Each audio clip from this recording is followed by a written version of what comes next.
ஓம் சாந்தி. எல்லோரும் குஷியாக இருக்கீங்களா?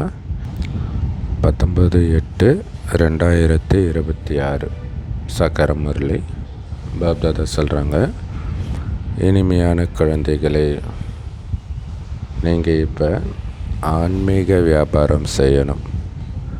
உங்களை ஆத்மான்னு புரிஞ்சுக்கிட்டு ஒவ்வொரு காரியமும் செய்கிறதன் மூலமாக ஆத்மா விகாரமற்றதாக ஆகிடும். இல்லை, தேகம் நினைக்கும் போது தான் அது விகாரியாக மாறுது. அப்போ நான் தேகமற்ற ஆத்மா, வெறும் ஜோதியாக இருக்கிறேன்னே புரிஞ்சுக்கிட்டிங்கன்னா தானாகவே விகாரமற்றதாக மாறிடும். அதே மாதிரி இந்த ஆன்மீக தொழில் பண்ணணும். இல்லை, இந்த ஞானத்தை பிறருக்கு கொடுக்கணும். பாபா கிட்டேருந்து இந்த ஞானத்தை எடுக்கணும். கேள்வி: சொர்க்கத்தின் ஆஸ்தி அடையிறதுக்கும் சொர்க்கத்தில் உயர்ந்த பதவி அடையிறதுக்கும் என்ன ஆதாரம்? பதில்: பிரம்மகுமாரி ஆகிட்டாலே உங்களுக்கு சொர்க்கத்தின் ஆஸ்தி கிடைச்சிடும். இல்லை, அதில் டவுட்டு கிடையாது. அது பெரிய கஷ்டமும் கிடையாது. ஆனால் எதில் உழைப்பு இருக்குது அப்படின்னா உயர்ந்த பதவி அடையிறதுல தான். அதுக்கு ஆதாரம் என்ன? படிப்பின் ஆதாரத்தில் தான் உயர்ந்த பதவி கிடைக்குது. அந்த படிப்பை எந்த அளவுக்கு தாரணை பண்ணுறீங்கன்றதை பொறுத்து. ஒருவேளை பாபா குழந்தையாகி நல்ல முறையில் நீங்கள் படிப்பை படிச்சுக்கிட்டே இருக்கிறீங்க, முழுசாக தூய்மை ஆகுறீங்க அப்படின்னா ராஜ பதவி கிடைக்கும். இதுதான் முக்கியம். சும்மா படிச்சுட்டே இருந்தால் இல்லை, படித்து முழு தூய்மை ஆகணும். அப்படின்னா அந்த ஞானம் நல்லா தாரணை பண்ணணும். அப்போ தான் ராஜ பதவி கிடைக்கும். ஆனால் ஒருத்தர் முழுசாக இந்த படிப்பை படிக்கவே இல்லை, கர்ம பந்தனத்தை முடிக்கவே இல்லை, முழு தூய்மையாக ஆகவே இல்லை, அந்த மாதிரி நேரத்தில் அவர் சரீரத்தை விட்டுட்டா பிரஜையாக பிறப்பார். அந்த பிரஜையிலும் கூட சாதாரண பதவி தான் கிடைக்கும், கீழான பதவி தான் கிடைக்கும். முழுசாக படிக்கலை, கர்மபந்தனத்தை கட் பண்ணலை, முழுசாக தூய்மை ஆகலை அப்படின்னா. ஸோ ரெண்டுத்துக்கும் வித்தியாசம் பாருங்கள். படிப்பு அதை நல்லா தாரணை பண்ணுறது. ஸோ தாரணையில் தான் எல்லாமே இருக்குது. இல்லை, படித்ததை ஒரு மணி நேரத்துக்கு ஒரு தடவை ஒரு 2 பாயிண்ட்டாவது, அட்லீஸ்ட் ஒரு பாயிண்ட்டாவது எடுத்து தாரணை பண்ணிக்கிட்டே இருக்கணும். அப்போ தான் அது மைண்டில் ஆழமாக பதியும். அது உங்களை குணமாக வெளிப்படும். ஓம் சாந்தி. ஆன்மீக குழந்தைங்களுக்கு ஆன்மீக தந்தை புரிய வைக்கிறார்.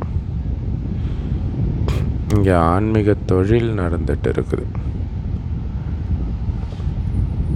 மற்றபடி உலகம் முழுவதுமே பௌதிக காரியங்கள் தான் நடந்துட்டு இருக்குது. ஆனாலும் உண்மையில் ஆத்மாக்களுடைய காரியங்கள் தான் நடக்குது. ஏன்னா இந்த சரீரத்தின் மூலமாக எல்லா காரியத்தையும் ஆத்மா தானே பண்ணுது. படிக்கிறது, நடக்கிறது, பாவ காரியம் செய்கிறது, புண்ணிய காரியம் செய்கிறது, எல்லாமே ஆத்மா தான் பண்ணுது. அதனால தான் பதித்த ஆத்மா, பரிசுத்த ஆத்மா அப்படின்னு சொல்கிறோம். அல்ல, பாவாத்மா புண்ணியாத்மான்னு தானே சொல்கிறோம். அப்போ ஆத்மா தான் எல்லாத்தையும் செய்யுது. அந்த கர்மத்துக்கு ஏற்ப தான் ஆத்மாவை பாவாத்மா புண்ணியாத்மான்னு சொல்கிறோம். இப்போ எல்லா மனிதர்களுமே தேகாபிமானத்தில் தான் இருக்கிறாங்க. ஸோ யாராவது நான் ஆத்மாவாக இருக்கிறேன்னு புரிஞ்சுக்கிறாங்களா? அதுக்கு பதிலாக நான் டாக்டராக இருக்கிறேன், இன்ஜினியராக இருக்கிறேன், மந்திரியாக இருக்கிறேன், இந்த வியாபாரம் பண்ணிகிட்டு இருக்கிறேன் இப்படின்னு உடம்பை வச்சு தான் தன்னை அடையாளப்படுத்திக்கிறாங்க. அதேமாரி ஒரு கோபப்படுறவராக இருக்கிறாரு, காம கொடூரனாக இருக்கிறாரு அப்படிங்கிறத கூட அந்த சரீரத்தின் பெயரை சொல்லி தான் சொல்கிறாங்க. அதனால தான் இதை தேக அபிமான உலகம்னு சொல்கிறோம். வீச்சு கலையில் செல்லும் உலகம் இல்லையா? தேக அபிமானம்னாலே வீச்சு தான். சத்தியுகத்தில் இப்படி இருக்காது. அங்கே ஆத்மாபிமானியாக இருப்பாங்க. இப்போ ஆத்மாபிமானியாக இருந்தாலே அகங்காரம் இருக்காது இல்லையா? ஆத்மாவில் இருக்கிற பதிவை அது நடிக்குது, அவ்வளோதான். இப்போ நீங்கள் ஆத்மாபிமானிகளாக ஆகிறீங்க. அதுக்கு பாபா சொல்கிறார், உங்களை ஆத்மான்னு நிச்சயப்படுத்திக்கோங்க. நான் ஆத்மா தான். இந்த நடிப்பு நடிக்கிறதுக்காக ஆத்மான்ற ட்ரெஸ்ஸு போட்டிருக்கிறேன், அவ்வளோதான். அந்த நடிகர்கள் கூட அந்தந்த நடிப்புக்கு ஏற்ற மாதிரி விதவிதமான ட்ரெஸ்ஸு போட்டு நடிப்பாங்க இல்லையா? அந்த மாதிரி ஆண் ட்ரெஸ்ஸு போட்டால் ஆணாக நடிக்கிறேன், பெண் ட்ரெஸ்ஸு போட்டால் பெண்ணாக நடிக்கிறேன். ஆத்மான்ற உணர்வில் இருந்தால் இந்த பிரச்சனை கிடையாது. பாபா சொல்கிறாரு, ஆத்மாக்களாகிய நீங்கள் முதல்ல சாந்தி தாமத்தில் இருந்தீங்க. உங்களுடைய வீடு சாந்தி தாமம். அங்கே எல்லைக்குட்பட்ட நாடகம் வெளி உலகத்தில் நடக்கிற மாதிரி இது எல்லையற்ற நாடகம் இல்லையா? ஆத்மா நடிக்கிறதுக்கு தான் இந்த உலக மேடைக்கு வருது. அப்போ நடிக்கிறதுக்கு முன்னாடி எங்கே இருந்துச்சோ அதான வீடு. இப்போ சாந்தி தாமத்தில் தான் இருந்துச்சு. அப்போ அதான் உங்களுடைய வீடு. எல்லா ஆத்மாக்களுமே பரந்தாமத்திலிருந்து வந்து இங்கே சரீரத்தை தாரணை பண்ணி நடிப்பு நடிக்குது இந்த எல்லையற்ற நாடகத்தில். ஏன்னா 5000 வருஷம் நான் ஸ்டாப்பாக நடிக்குது. ஒவ்வொரு உடம்பாக எடுத்து எடுத்து நடிக்குது. மற்றபடி ஆத்மாக்களுடைய உண்மையான வீடுனா அது பரந்தாமம் தான். மற்றபடி அந்த எல்லைக்குட்பட்ட நாடகத்துடைய நடிகர்களின் வீடு கூட இங்கே தான் இருக்குது. சும்மா ட்ரெஸ்ஸை மட்டும் மாற்றிக்கிட்டு வந்து நடிக்கிறாங்க. ஆனால் நம்மளுடைய வீடே வேறு இடத்துல இருக்குது, பரந்தாமத்தில் இருக்குது. அதனால தான் பாபா உட்காந்து புரிய வைக்கிறார், நீங்கள் ஆத்மாக்கள். அப்பா குழந்தைகளேன்னு தான் சொல்லுவார். ஆனால் அதோடைய உண்மையான அர்த்தம் ஆத்மாக்களே தான். ஏன்னா அவர் குழந்தைன்னு நினைக்கிறது ஆத்மாவை தான் பாபா பார்க்குறார். மற்றபடி சன்னியாசிகள் யாரையும் குழந்தைகளேன்னு சொல்ல மாட்டார். ஏன்னா அவர் அவருடைய குழந்தைய விட்டுட்டு ஓடி வந்திருக்கிறார். எந்த உறவும் வேண்டாம்னு இருக்கிறார். பாபா சொல்கிறாரு, பதித்த பாவனனாகிய நான் அனைத்து ஆத்மாக்களாகிய உங்களுடைய அப்பாவாக இருக்கிறேன்.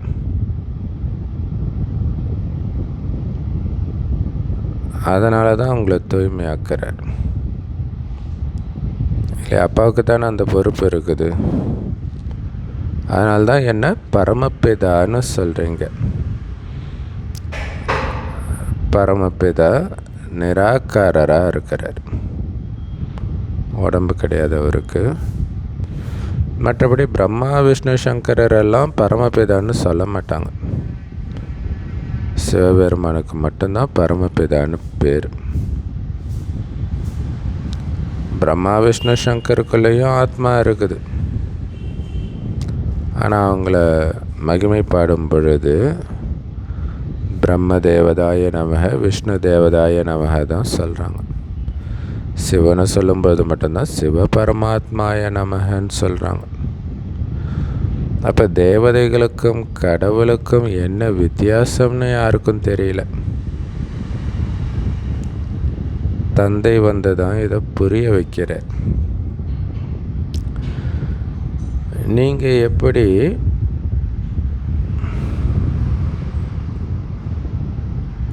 நாடகப்படி இங்கே நடிப்பு நடிக்கிறீங்க, அது மாதிரி பாபாவுடைய நடிப்பும் இது.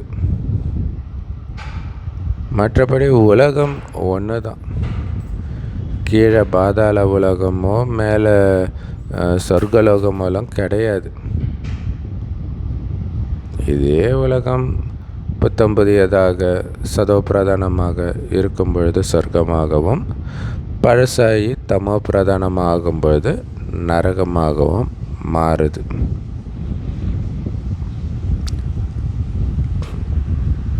மற்றபடி உலகம் ஒன்று தான். அது சுற்றிக்கிட்டே இருக்குது, சொர்க்கம் நரகம் சொர்க்கம் நரகம்ட்டு. சந்திர மண்டலத்தில் பிளாட் வாங்கணுன்ட்டு மனிதர்கள் சொல்லிடுறாங்க. பாபா புரிய வைக்கிறார், குழந்தைகளே எவ்வளவு ஏழையாகிட்டீங்க இல்லையா? இப்போ நடிக்கக்கூடிய உலகம் இந்த பூமி தான். இப்போ சந்திர மண்டலத்தில் பிளாட் வாங்கி என்ன பண்ண போகிறீங்க?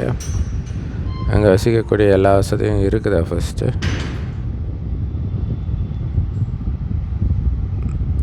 இன்னொரு விஷயம் என்னென்னா, இப்போ அவ்வளோ ஏழையாகவும் ஆகிட்டீங்க. குறிப்பாக பாரதவாசிகளுக்கு தான் பாபா சொல்கிறார், நீங்கள் எவ்வளோ செல்வந்தர்களாக எவ்வளோ புத்திசாலிகளாக இருந்தீங்க தெரியுமா? இந்த லக்ஷ்மி நாராயணனுடைய ராஜ்யம் முழு உலகத்திலும் இருந்தது இல்லையா? பிரிட்டிஷ் முழு உலகத்தையும் பிடிக்க ட்ரை பண்ணிச்சு, ஆனால் முடியல. பிடிச்ச இடத்துலையும் அவங்கள துரத்தி தான் அடித்தாங்க. ஆனால் லக்ஷ்மி நாராயணனுடைய ராஜ்யம் மட்டும்தான் முழு உலகத்திலும் அமைதியாக இருந்துச்சு. அந்த ராஜ்யத்தை யாரும் அபகரிக்க முடியாது, அந்த எண்ணம் கூட வராது. ஏன்னா அங்கே எந்த விதமான பிரிவினையும் கிடையாது. இங்கே எவ்வளோ பிரிவினைகள் பாருங்களாம். சின்ன சின்ன இடத்துக்காகலாம் தங்களுக்குள்ளே சண்டை போட்டுட்டு இருக்கிறாங்க. நீங்கள் முழு உலகத்துக்கும் எஜமானர்களாக இருந்தீங்க. முழு உலகம்னா பூமி மட்டும் கிடையாது, முழு ஆகாயம், பூமி, கடல் எல்லாமே உங்களுடையதாக இருந்துச்சு. ஏன்னா இன்றைக்கி அதுவுமே இது பாகிஸ்தானுடைய வானப்பகுதி, அமெரிக்காவுடைய வானப்பகுதி, இங்கே வந்தீங்கன்னா சுட்டு தள்ளிடுவோம் இப்படியெல்லாம் சொல்கிறாங்களே. அதேமாதிரி கடல் பகுதியும் சொல்கிறாங்களே, இது எங்களுக்கு சொந்தம், இப்படியெல்லாம் கிடையாது. எல்லாமே உங்களுடையதாக இருந்துச்சு. அதுக்கு எஜமானர்களாக இருந்தீங்க. எந்த பிரிவினையும் கிடையாது. இப்போ எவ்வளோ பிரிவினை ஆயிடுச்சு. பாரதம் தான் உலகத்துக்கே எஜமானனாக இருந்துச்சுன்னு யாருக்குமே தெரியல. தந்தை புரிய வைக்கிறாரு, ஆத்மாவுக்கு என்ன பாகம் கிடைச்சிருக்குதோ அது ஒருபோதும் அழியறதே கிடையாது, நடந்துக்கிட்டே இருக்கும் நான் ஸ்டாப்பாக. கேட்கும்போதே எவ்வளோ சந்தோஷமாக இருக்குது இல்லையா? இப்படி ஒரு விஷயம் உலகத்தில் இருக்குதா? பதிவாகிட்டே இருக்குது, அது பாட்டுக்கு ப்ளே ஆகிட்டே இருக்குது. இப்போ நீங்கள் மறுபடியும் மனிதன்லேருந்து தேவதை ஆகிட்டு இருக்கிறீங்க. இப்போ ஆத்மாவுடைய நடிப்பு அது, மனிதன்லேருந்து தேவதை ஆகிற நடிப்பு. மறுபடியும் 84 பிறவிகள் எடுப்பீங்க. உங்களுடைய நடிப்பு நடந்துக்கிட்டே தான் இருக்கும், ஒருபோதும் நிற்காது. யாரும் மோட்சம்லாம் அடையிறது கிடையாது. பிறவா நிலைன்னுவாங்களே, அது கிடையவே கிடையாது யாருக்குமே. ஸோ எத்தனை குருமார்கள் இருக்கிறாங்களோ, எத்தனை சாஸ்திரங்கள் இருக்குதோ, அத்தனை வழிமுறைகளை உருவாக்கிட்டாங்க. அப்போ மனிதர்கள் எப்படி நிம்மதியாக இருப்பாங்க?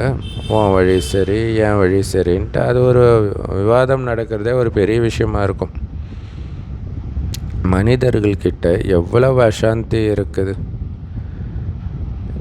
எங்கே போனாலும் எப்படி மன நிம்மதி கிடைக்கும், எங்கே மன நிம்மதி கிடைக்கும்னு தான் கேட்குறாங்க. இல்லை இந்த யோகா கிளாஸ் அந்த யோகா கிளாஸ் எதுக்கு போகிறாங்க? அமைதிக்கு தான் போகிறாங்க. எப்படியாவது அமைதி கிடைச்சிடுமா அப்படின்ட்டு. காரணம், தேகாபிமானத்தில் அமைதியை இழந்துட்டாங்க. ஸோ பாபா தான் புரிய வைக்கிறார், மனமும் புத்தியும் ஆத்மாவுடைய கர்மேந்திரியங்கள், மற்றதெல்லாம் சரீரத்தின் கர்மேந்திரியங்கள். என் மனதுக்கு எப்படி அமைதி கிடைக்கும் அப்படின்னு ஆத்மா தான் கேட்குது. உண்மையிலே இப்படி கேட்குறது தப்புன்னு பாபா சொல்கிறார். ஏன் தப்புனா, நீங்கள் உண்மையிலே ஆத்மாக்கள். உங்களுடைய சுய தர்மமே அமைதி தான். நீங்கள் ஆத்மான்றதை மறந்து உடம்புன்னு நினச்சி, உடல் மூலமாக செய்கிறதெல்லாம் என்னது நானுன்னு நினச்சி அமைதியை இழந்துடுறீங்க. வெறும் ஆத்மா நினைத்தால் அமைதி எப்போவுமே இருக்கும். இல்லை செய்கிற காரியத்தில் பந்தனம், உறவுகளில் பந்தனம், இதன் மூலம் அமைதியை இழந்துடுறீங்க. நீங்கள் சுதந்திரமான ஆத்மா. உங்களுடைய சுய தர்மம் அமைதி. ஸோ அதனால் ஆத்மாவாகிய எனக்கு எப்படி சாந்தி கிடைக்கும்னு கேட்கணும். இல்லை என் மனதுக்கு எப்படி அமைதி கிடைக்கும்னு கேட்கக்கூடாது. ஆத்மாவாகிய எனக்கு எப்படி சாந்தி கிடைக்கும்?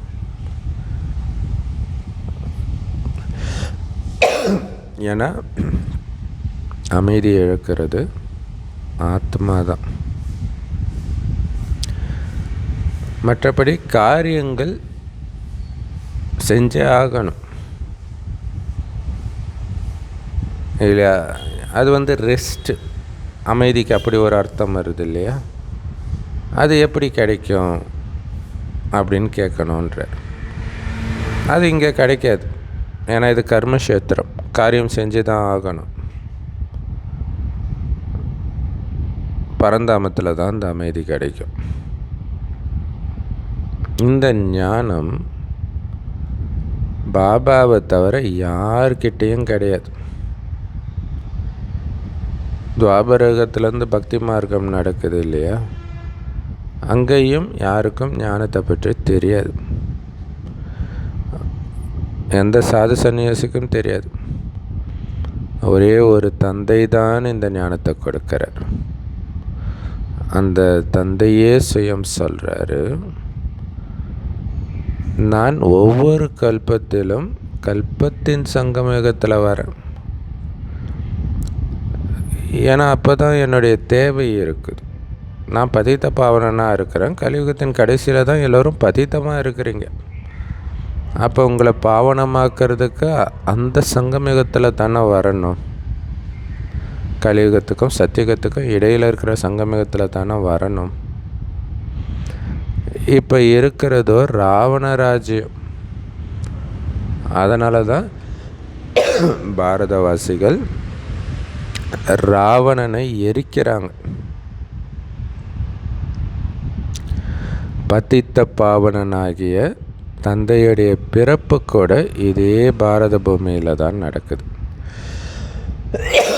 ராவணனுடைய பிறப்பும் இங்கே தான் நடக்குது.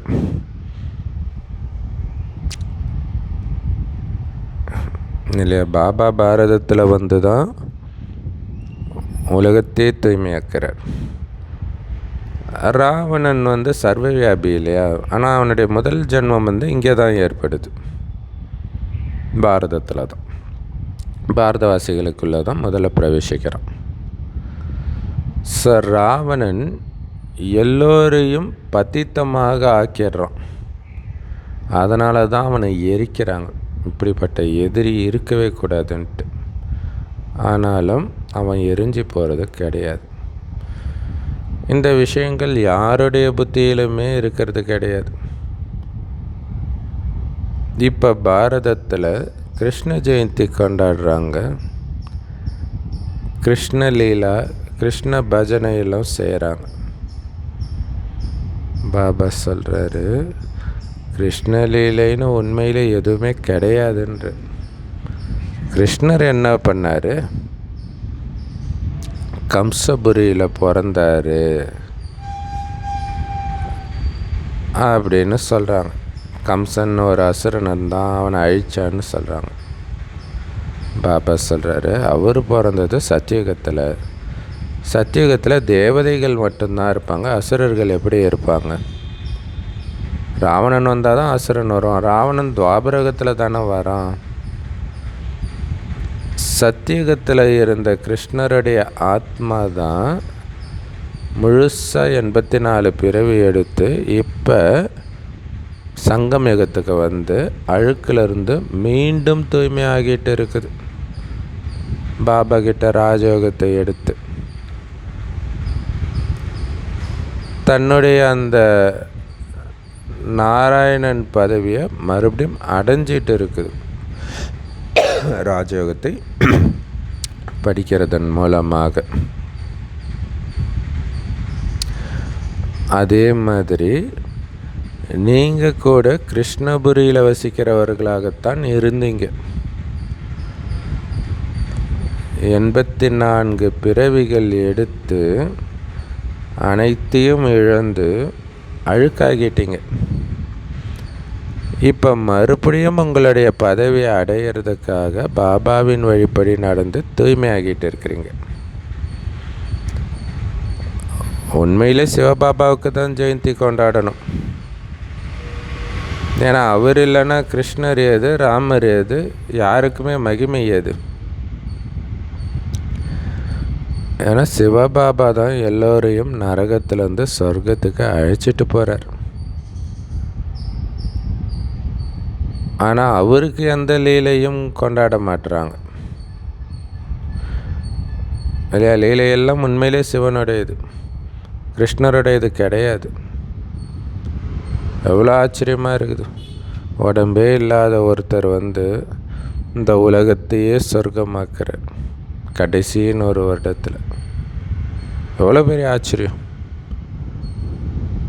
வார்த்தையாலேயே நம்மை மயக்கி எல்லா விகாரத்தையும் விட வைக்கிறார். இது சிவபாபா, கிருஷ்ணர் கிடையாது. புல்லாங்குழல் ஓசையில் மயங்கிட்டாங்கன்னு சொல்கிறாங்களே, சிவபாபாவுடைய ஞானத்தில் மயங்கி நாம் தான் எல்லா விகாரத்தையும் விடுறோம். கலியுகத்தின் போதை, கலியுகத்தின் மயக்கம் விகாரத்தில் விழ வைக்கும். ஆனால் பாபாவுடைய மயக்கம் விகாரத்தையே தூக்கி எறிய வைக்கும். ஏ பதித்த பாவனா, பாபா வாங்க வந்து எங்களை இந்த நரகத்திலிருந்து மீட்டு சொர்க்கத்துக்கு அழைச்சிட்டு போங்கன்னு சொல்கிறாங்க. நீங்கள் எங்களுக்கு அப்பாவாக இருக்கிறீங்க. அப்போ நாங்கள் சொர்க்கத்தில் தானே இருக்கணும். ஏன்னா சொர்க்கத்தை படைக்கிற இறை தந்தை நீங்கள் தானே. அப்படி இருக்கும்போது நாங்கள் எதுக்கு இந்த விகார உலகத்தில் இருக்கிறோம்? கேட்கணும்ல. அப்போ அவருடைய குழந்தனாலே அவருடைய ஆஸ்தியைத்தான் அனுபவிக்கணும். அதுதான் கௌரவம் அப்பாவுக்கே. ஏன்னா உலகத்தின் அதிபதி அவர். அந்த குழந்தை எதுக்கு நரகத்தில் வந்து கஷ்டப்படணும்? அதனால தான் ஹே பரமபிதா, எங்களை இந்த துக்கமான உலகத்திலிருந்து விடுதலை செய்யுங்கன்னு கூப்பிட்றாங்க. சபை பாருங்க. இப்போ இந்த சங்கமேகத்தில் தான் பாபா சொல்கிறார், நீங்கள் எதுக்கு இங்கே இருக்கணும்? சொர்க்கத்துக்கு வாங்க, சொர்க்கத்துக்கு வாங்க, சொர்க்கத்துக்கு வாங்க. ஸோ இந்த சங்கமேகத்தின் விஷயந்தான். அப்படியே கிருஷ்ணர் கடைசியில் வேடன் அம்பு பட்டார்னு அப்படியே சொர்க்கத்துக்கு போயிட்டார். ராமர் சொர்க்கத்துக்கு போயிட்டார். இயேசு சொர்க்கத்துக்கு கடவுள் அழைத்து கொண்டார். இப்படியெல்லாம் சொல்கிறாங்க.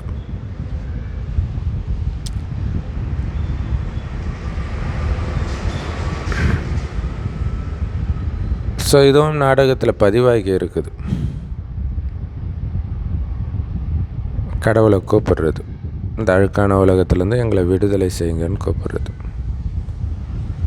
பாபா சொல்கிறாரு, இந்த நாடகத்தை யாருமே தெரிஞ்சுக்கல. சாஸ்திரங்களில் நாடகத்தின் ஆயுளை அதிகமாக எழுதி வச்சிட்டாங்க. புது உலகம் பழைய உலகமாக ஆகியே தீரணும். அப்படியே புது உலகமாகவே இருக்காது எப்போவுமே. கிருஷ்ணர் கிருஷ்ணராகவே இருக்க மாட்டார் எப்போவுமே. அப்படி எப்போவுமே இருக்கிறவர் சிவன் தான். ஆக்சுவலாக பைபிளில் கடவுளை ஜெகோவான்னு சொல்லுவாங்க. அதுக்கு அர்த்தம் அதுவாகவே இருக்கிறார் அப்படின்னு இருக்கும். அப்படின்னு அர்த்தம். அதான் சதாசிவம், எப்போவுமே ஒரே மாதிரி இருக்கார்னு அர்த்தம்.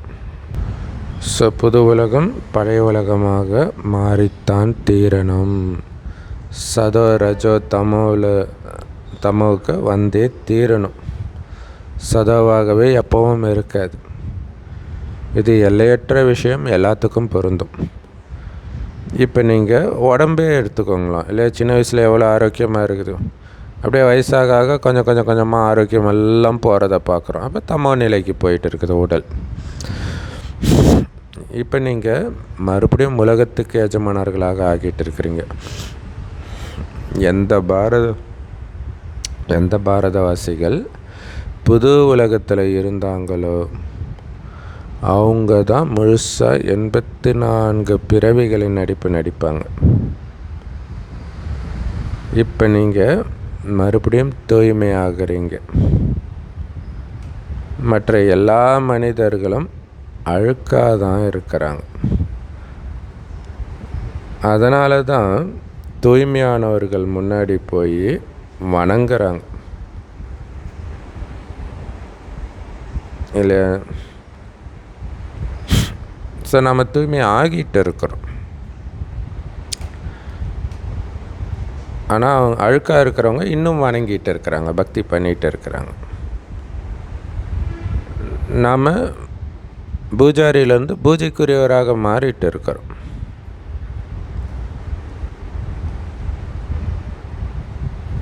ஸோ அழுக்காக இருக்கிற மனிதர்கள் தூய்மையாக இருக்கிறவங்க முன்னாடி போய் நமஸ்காரம் செய்வார்கள். இதை புரிஞ்சுக்கணும். பிறரை தலை வணங்க வைக்கணும்னா தூய்மையாக இருந்தால் தான் தலை வணங்க வைக்க முடியும். மற்ற எந்த விஷயத்தின் மூலமாகவும் தலை வணங்க வைக்க முடியாது. இல்லை, ஹிட்லரை கண்டு எல்லாரும் நடுங்கி இருக்கலாம்.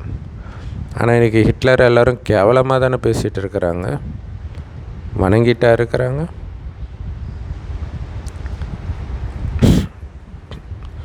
பாவனமான, ஏன்னா ஒருத்தர் தூய்மையாக இருந்தால் அவங்களுடைய குணமும் அற்புதமாக இருக்கும், தெய்வீகமாக இருக்கும். பாவனமானவர்களை எதுக்காக வணங்க போகிறாங்க? அதனால தான் சத்தியுகத்தில் யாரையும் வணங்க மாட்டாங்க. ஏன்னா எல்லாருமே பூஜைக்குரியவர்களாக தூய்மையானவர்களாக இருப்பாங்க. சந்நியாசிகள் தூய்மையாக இருக்கிறாங்க. அதனால தான் அழுக்கான மனிதர்கள் அவங்க முன்னாடி போய் தலை வணங்கிட்டு இருக்கிறாங்க. அதே மாதிரி கன்னியா கூட தூய்மையாக இருக்கிறதுனால எல்லோரும் அந்த பெண் முன்னாடி போய் தலை வணங்குறாங்கன்றார். ஸோ இது இப்போ கூட ஏதோ ஒரு ஸ்டேட்டில் யூடியூப்பில் பார்க்கலாம். அந்த பொண்ணு வயசுக்கு வரும்போது எல்லோரும் அந்த பொண்ணு காலில் போய் விழுவாங்க. ஏன்னா இப்போ அந்த பொண்ணு தூய்மையாக இருக்கிறா இல்லையா. இப்போ ஒரு ஸ்கூல் காலேஜ்லேயே கூட ஒரு பொண்ணு எந்த பையனுமே எடுத்து பார்க்கலன்னு வச்சுக்கலாம், அந்த பொண்ணு மேலே எல்லோருக்கும் மரியாதை இருக்கும். அந்த பொண்ணு மற்ற பொண்ணு மாதிரி கிடையாதுப்பா, பயங்கர ஸ்ட்ரிக்ட்டுப்பா, அது பேசும்போதே அந்த ஒரு மரியாதை இருக்குது இல்லையா. ஒரு பொண்ணு எல்லாருக்கூடையும் பேசிகிட்டு இருக்கிறன்னா ரொம்ப கேவலமாக பேசுவாங்க அந்த பொண்ணை. பசங்களையும் அப்படி தான், வழிஞ்சிட்டு இருக்கிறான் அப்படின்னு பேசுவாங்க. ஸோ யாரு கூடயும் பேசாமல், குறிப்பாக அந்த காமம்னு ஒன்று மைண்டில் வரவே இல்லைன்னா அவங்களுக்கு இப்போவும் மரியாதை இருக்கிறத நம்மளால் பார்க்க முடியுது. ஸோ அதே கன்னியா எப்போ கல்யாணம் பண்ணிவிட்டு மாமியார் வீட்டுக்கு போயிடுறாளோ அவ்வளோதான், எல்லாருக்காலையும் அவள் விழ வேண்டி இருக்கும். இப்போ எல்லோரையும் தூய்மையாக்கிறதுக்காக எல்லையற்ற தந்தை வந்திருக்கிறார் இல்லையா. பாபா சொல்கிற மாதிரி வாழ்ந்தால் நம்ம யார் காலையும் விழ வேண்டிய அவசியம் கிடையாது இல்லையா. தூய்மையாக இருந்தால் நம்ம எதுக்கு மற்றவங்க காலில் விழணும்? இப்போ எல்லோரையும் தூய்மையாக்கிறதுக்கு தான் எல்லையற்ற தந்தை வந்திருக்கிறார், பூஜைக்குரியவரை ஆக்கிறதுக்காக.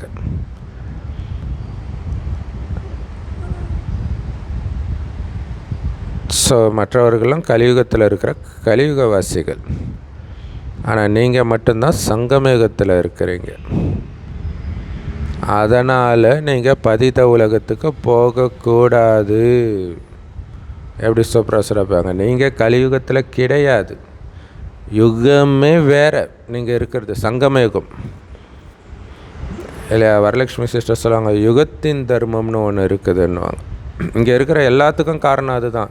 ஏன் கறிமீன் சாப்பிடக்கூடாது, ஏன் பூண்டு வெங்காயம் சாப்பிடக்கூடாது, ஏன் காமத்தில் ஈடுபடக்கூடாது, ஏன் வெளியில் சாப்பிடக்கூடாது, இது நம்ம யுகத்தின் தர்மம் இல்லை. ஒரு 4 தலைமுறை முன்னாடியே கறிமீன் சாப்பிட மாட்டாங்க, அது அந்த காலத்துடைய தர்மம். அது கலியுகத்தின் இறுதியில் வரும்போது எல்லாம் குப்பையில் கிடப்பாங்க, இது இப்போ இருக்கக்கூடிய அதர்மம். அப்போ சத்தியுகத்தை விட மிக உயர்ந்தது சங்கமயுகம்னும் பொழுது அதுதான் ஸ்டார்டிங் பாயிண்ட்டாக இருக்குது எல்லாத்துக்குமே. அப்போ ஆரம்பத்தில் எப்படி இருந்ததோ அதற்கான அனைத்தும் சங்கமயுகத்தில் கொடுக்கப்படுது. அதனால தான் தூய்மையாக இருக்கிறோம், பூண்டு வெங்காயம் சாப்பிடாமல் இருக்கிறோம், மாமிசம் சாப்பிடாமல், வெளியில் சாப்பிடாமல், யாருக்கும் துக்கம் கொடுக்காம அமைதியாக சுகத்தை கொடுப்பது இதனால தான். கோயில் கும்பாபிஷேகத்தில் பார்த்திங்கன்னா மேலே ஏறி கும்பத்தில் அந்த கலசத்தில் தான் அபிஷேகம் பண்ணுவாங்க. அங்கே தான் டைரெக்டாக அபிஷேகம் நடக்கும். அந்த தண்ணி அப்படியே கொஞ்சம் கொஞ்சம் கொஞ்சமாக கீழே வருது. அது எல்லா இடத்துலையும் அபிஷேகம் நடக்காது கீழெல்லாம். அப்போ சங்கமயுகத்தில் அது நடக்குது. ஆத்மாவுக்கு ஞானத்தினாலையும் யோகத்தினாலையும் அபிஷேகம் செய்யப்பட்டு தூய்மையாக்கப்படுது. அதோடைய பவர் கொஞ்சம் கொஞ்சம் கொஞ்சம் கொஞ்சமாக குறைஞ்சிக்கிட்டே வருது 5000 வருடத்தில். ஸோ அப்போ சங்கம் யுகம் எவ்வளோ முக்கியமான யுகம் பாருங்கள். கடவுளே நமக்கு ஞான அபிஷேகமும் யோக அபிஷேகமும் பண்ணுறார். அதனால தான் பாபா சொல்கிறார், இப்போ பதீத்த உலகத்துக்கு போகாதீங்க, அது வேறு உலகன்றார். இப்போ இன்றைக்கி இந்தியா பாகிஸ்தான் சொல்கிறாங்கல்ல, அங்கே போய்ட்டு அங்கேருந்து ஒரு பொண்ணு இங்கே வந்ததுக்கு எவ்வளோ பிரச்சனையாச்சு, திரும்பி அங்கே அனுப்பிச்சிடுவாங்க. ஸோ அந்த மாதிரி அந்த உலகத்துக்கும் இந்த உலகத்துக்கும் அவ்வளோ வித்தியாசம் இருக்கணுன்றார். பதீத்த உலகத்துக்கு போகக்கூடாது. நாம் அங்கே போகிறதுக்கு ஒரே ஒரு காரணம்தான், அங்கே இருக்கிறவங்கள இங்கே அழைச்சிட்டு வர்றதுக்கு முயற்சி பண்ணுறதுக்கு மட்டும்தான். சவுத் கொரியா வட கொரியாவுக்கு இந்த மாதிரி ஒரு உறவு தான் இருக்கும். ஏன்னா சவுத் கொரியா ஆட்கள் உள்ளே வந்தால் கொன்னுடுவாங்க. வட கொரியா கம்யூனிஸ்ட் நாடு. அப்போ சவுத் கொரியாவிலேருந்து என்ன பண்ணுவாங்க, அந்த கிறிஸ்தவ மதத்தை பரப்புறதுக்காக சில அந்த ட்ரோனு அந்த மாதிரி வச்சு சில நோட்டீஸ் போடுவாங்க. ஏன்னா உள்ளே போனால் இவங்க காலி. இது ஸ்தூலமாக நடக்குது. பட் இங்கே சூக்ஷ்மமாக இல்லையா, உண்மையிலே ஸ்தூலமாக நம்ம பதித்த உலகத்தில் தான் இருக்கிறோம். ஆனால் சூக்ஷ்மமாக சங்கமயுகத்தில் இருக்கணும். அதுக்கு தான் சூக்ஷ்ம லோகத்தையே பாபா உருவாக்கியிருக்கார். நமக்குன்னு இருக்கக்கூடிய இடம் அதுதான், இது கிடையாது, அங்கே வந்துடுங்க அப்படின்னு பாபா சொல்கிறார். ஸோ இதுக்காக தான் சூக்ஷ்ம லோகத்தையே பாபா படைச்சிருக்கார். ஸோ அப்போ புத்தியினால் நீங்கள் இங்கே வரவே கூடாதுன்றார். அதனால தான் பாபா ஒரு காரியம் செய்கிறீங்க அப்படின்னா ஆக்கார ரூபத்தில் நிலைத்திருந்து சாக்கார ரூபத்துக்கு வாங்க காரியம் செய்கிறதுக்கு. ஏன்னா காரியம் செய்கிறதுக்கு சாக்கார ரூபத்துக்கு வரணும், ஆனாலும் ஆக்கார ரூபத்தில் நிலைச்சி இருக்கணும். சாக்காரத்தின் மூலமாக காரியம் செய்கிறோம், ஆனால் ஆக்கார ரூபத்தில் நிலைத்திருந்து காரியம் செய்யுங்க அப்படின்னு சொல்கிறார். ஸோ இதுதான் லக்ஷ்மணன் கிழித்த கோடு. அதை தாண்டினா சீதைக்கு ஆப்பு. இது கல்யாணக்காரி யுகம். எப்படி அந்த கோட்டுக்குள்ளே இருக்கிற வரைக்கும், சங்கமயுகத்துக்குள்ளே இருக்கிற வரைக்கும் தான் இது கல்யாணக்காரி யுகம். அழுக்கான உலகம் உங்களுக்கு துக்கத்தை கொடுக்கக்கூடிய யுகம் இல்லையா. பாபா குழந்தைங்களுக்கு 100 மடங்கு தண்டனை என்ன? ஏன்னா ராவணனுக்கு துரோகம் செஞ்சுட்டு இங்கே வந்திருக்கிறோம். துரோகியை என்ன பண்ணுவாங்க இல்லையா, வடநாட்டில் வட கொரியாவிலேருந்து தப்பிச்சு வெளில போகிறவன் மாட்டினான்னா அவ்வளோதான், கடுமையான தண்டனை அல்லது கொலையை பண்ணுவாங்க. அந்த மாதிரி தான் நாம் ராவணனுக்கு துரோகம் பண்ணிட்டு பாபா கிட்டே வந்துட்டோம். இப்போ மறுபடியும் ராவணன் கிட்டே வந்தால் விடுவான், அவன் 100 மடங்கு தண்டனை கிடைக்கும். ஸோ இதை ஏன் கல்யாணக்காரி யுகம்னு சொல்கிறோம்? இங்கே தான் பாபா எல்லோருக்கும் நன்மை செய்கிறார். இப்போ பாபா கூடவே இருக்கிறது தான் சங்கம் யுகம். அவர் கூடவே இருக்கிறதுல தான் நமக்கு நன்மை இருக்குது. இப்போ நீங்கள் கிருஷ்ண ஜெயந்தி கொண்டாடுவீங்க. அப்படி இல்லைன்னா இவங்க நாஸ்திகர்கள்னு மனிதர்கள் சொல்ல ஆரம்பிச்சிடுவாங்க, அதுக்காக கொண்டாடுவீங்க. மற்றபடி யார் உண்மையிலேயே தன்னுடைய அப்பாவையும் அவருடைய படைப்பின் முதலிடை கடை பற்றியும் தெரிஞ்சுக்கலையோ அவங்க தான் நாஸ்திகர்கள். ஸோ அவங்க நாஸ்திகர்கள்னே தெரிஞ்சிக்காமல் நம்மளை நாஸ்திகர்கள்னு சொல்கிறாங்க. இந்த நேரத்தில் எல்லோருமே செல்வமற்ற அனாதைகளாக ஆகிட்டாங்க. வீட்டுக்கு வீடு சண்டை நடந்துட்டு இருக்குது இல்லையா? நாஸ்திகர்கள்னாலே அனாதைகள் தான். ஸோ அதனால்தான் வீட்டுக்கு வீடு சண்டை நடக்குது. அனாதைகள் தானே சண்டை போடுவாங்க. இப்போ ஒரு வீட்டிலே பார்த்திங்கன்னா அப்பா அம்மா இறந்த பிறகு தான் அந்த சொத்துக்காக அடிச்சுக்கிட்டு சண்டை போட்டுட்டு இருப்பாங்க. அப்பா அம்மா இருக்கிற வரைக்கும் இந்த பிரச்சனை இருக்காது. ஸோ இப்போ பாபா சொல்கிறார், நான் தான் தம்பி உன்னோட அப்பா, உன்னுடைய சொத்து இது கிடையாது, சொர்க்கம், இங்கே எதுக்கு சண்டை போட்டுட்டு இருக்கிற ராவண ராஜ்யத்தில் வந்து அப்படிங்க